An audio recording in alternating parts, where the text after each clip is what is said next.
1992ல Philippines நாட்டில் Pepsi ஒரு contest நடத்தினாங்க. அதோட பேரு த நம்பர் ஃபீவர். அது 5 இன்னசென்ஸோட உயிரையே பறிச்சது. கான்டெஸ்ட் ரொம்ப சிம்பிள் தான். ஒரு பெப்சி பாட்டிலோட மூடியில 3 டிஜிட் நம்பர் இருக்கும். டெய்லி நைட்டு நியூஸ்ல அந்த நம்பரை அனௌன்ஸ் பண்ணுவாங்க.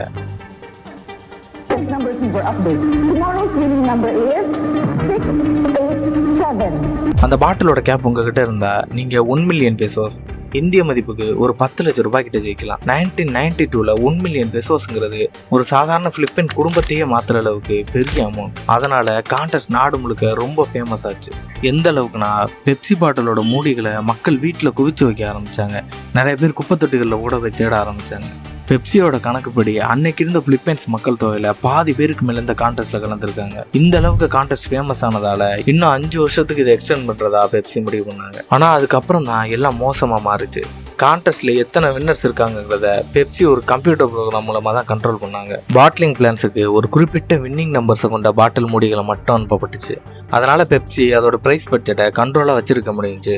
ஆனா கான்டெஸ்ட் எக்ஸ்டெண்ட் செய்யப்பட்ட பிறகு அந்த கம்ப்யூட்டர் ப்ரோக்ராம்ல ஒரு சின்ன கிளிச் ஏற்பட்டுச்சு. ஸோ 1992 May 25 அன்னைக்கு ஈவினிங் நியூஸ் சேனல்ஸ்ல அன்னைக்கான வின்னிங் நம்பரை அனௌன்ஸ் பண்ணாங்க.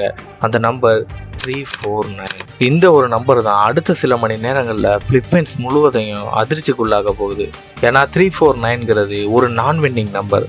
பாட்டிலிங் பிளான்ஸுக்கு அந்த நம்பர் எவ்வளோ போனாலும் பிரிண்ட் செய்ய அனுமதிக்கப்பட்டுச்சு. அதனால பிலிப்பைன்ஸ் முழுக்க 6 லட்சம் பாட்டில்களுக்கு மேலே 349ங்கிற நம்பர் ஏற்கனவே சர்க்குலேஷனில் இருந்தது. சில பேர்கிட்ட அதே நம்பரில் பல பாட்டில் மூடிகள் கூட இருந்துச்சு. அன்னைக்கு நைட் மக்கள் எல்லாரும் தெருக்கல்ல இறங்கி கொண்டாட ஆரம்பித்தாங்க. அவங்க மில்லியனர் ஆகிட்டதாகவும் நினச்சாங்க. ஆயிரக்கணக்கான மக்கள் 349 மூடிகளை கொண்டுக்கிட்டு பெப்சி ஃபேக்டரியை நோக்கி ஓடினாங்க. கூட்டம் கட்டுக்கடங்காமல் அதிகமானதால் அந்த ஃபேக்டரியை மூடி போலீஸ் ப்ரொடெக்ஷன் போட வேண்டிய நிலைமை வந்துச்சு. ஸோ நிலைமை கையை மீறி போனதால் பெப்சியோட எக்ஸிக்யூட்டிவ்ஸ்லாம் அன்னைக்கு நைட்டே அவசர மீட்டிங் போட்டு என்ன செய்யறதுன்னு டிஸ்கஸ் பண்ணாங்க. 6 லட்சம் கேப்ஸுக்கும் 1 மில்லியன் பெசோஸ் வீதம் கணக்கு பண்ணா பெப்சிக்கு பல பில்லியன் டாலர் செலவாகும். ஸோ பெப்சி ஒரு முடிவெடுத்தாங்க. அவங்க கம்ப்யூட்டர் எரர் காரணமாக காட்டி ஒவ்வொரு 349 கேப்ஸுக்கும் வெறும் 500 பெசோஸ் கொடுக்கறதா அறிவிச்சாங்க. அது வின்னிங் அமௌண்ட்டோட கம்பேர் பண்ணும்போது ரொம்ப கம்மியான ஒரு அமௌண்ட். பல பேர் அந்த பணத்தை வாங்கிக்கிட்டாங்க. ஆனால் நிறைய வின்னர்ஸ் கடுமையான கோபம் அடைஞ்சாங்க. கம்ப்யூட்டர்ஸ் மிஸ்டேக் செஞ்சதால எங்களுக்கு என்ன, பெப்சிங்கிறது ஒரு $1 பில்லியன் கம்பெனி தானே, அவங்க நினைச்சா பிரைஸ் மணியை ஃபுல்லாகவே கொடுக்க முடியும்னு ப்ரொடெஸ்ட் பண்ண ஆரம்பித்தாங்க. கடைசியில் அந்த போராட்டத்தில் 5 பேர் இறந்து போனாங்க. சில 100 பேர் கடுமையான காயமடைஞ்சாங்க. சில பிரைஸ் வின்னர்ஸ் பெப்சி ஃபேக்டரி மேலே தாக்குதல் நடத்தினாங்க. ஃபேக்டரி மேலே குண்டுகள் வீசப்பட்டுச்சு. பெப்சி ட்ரக்ஸ்லாம் கூட உடைக்கப்பட்டுச்சு. அடுத்த 1 வருஷத்தில் இந்த போராட்டம் இன்னும் ஆர்கனைஸ் ஆனாங்க.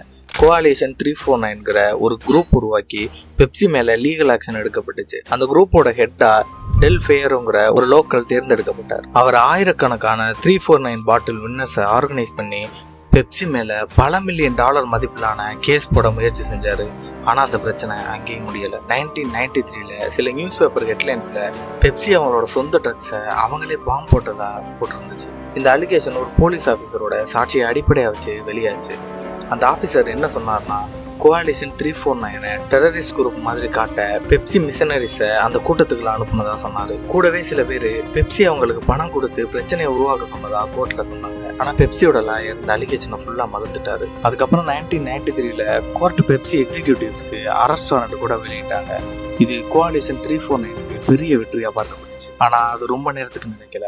அடுத்த சில மாதங்கள்லேயே பெரும்பாலான சிவில் சூட்ஸ் மற்றும் கிரிமினல் கம்ப்ளைண்ட்ஸ் கோர்ட்ல டிஸ்மிஸ் செய்யப்பட்டுச்சு. ஃபைனலா 2006ல நம்பர் ஃபீவர் தொடர்பான மீதம் இருந்த கோர்ட் கேசஸும் அபிஷியலா டிஸ்மிஸ் பண்ணப்பட்டுச்சு. கோர்ட்டோட ஜட்மெண்ட் படி பார்த்தா நம்பர் ஃபீவர் டிசாஸ்டர்ல பெப்சி அலட்சியமா செயல்படலன்னு தீர்ப்பு கொடுத்தாங்க. எல்லாம் முடிஞ்சு பெப்சி கட்ட வேண்டிய ஃபைன் வெறும் 1,50,000 பெசோஸா மட்டும்தான் இருந்துச்சு. ஆனா அந்த கான்டெஸ்ட்டை நேர்ல பார்த்த பல பிலிப்பைன்ஸ் மக்களுக்கு இன்னைக்கும் அதோட தாக்கம் இருக்கு. பெப்சி கிட்ட பல வருஷத்துக்கு அப்புறம் அந்த நம்பர் ஃபீவர் பற்றி கேட்டப்போ அந்த சம்பவம் நடந்து 30 வருஷம் ஆச்சு.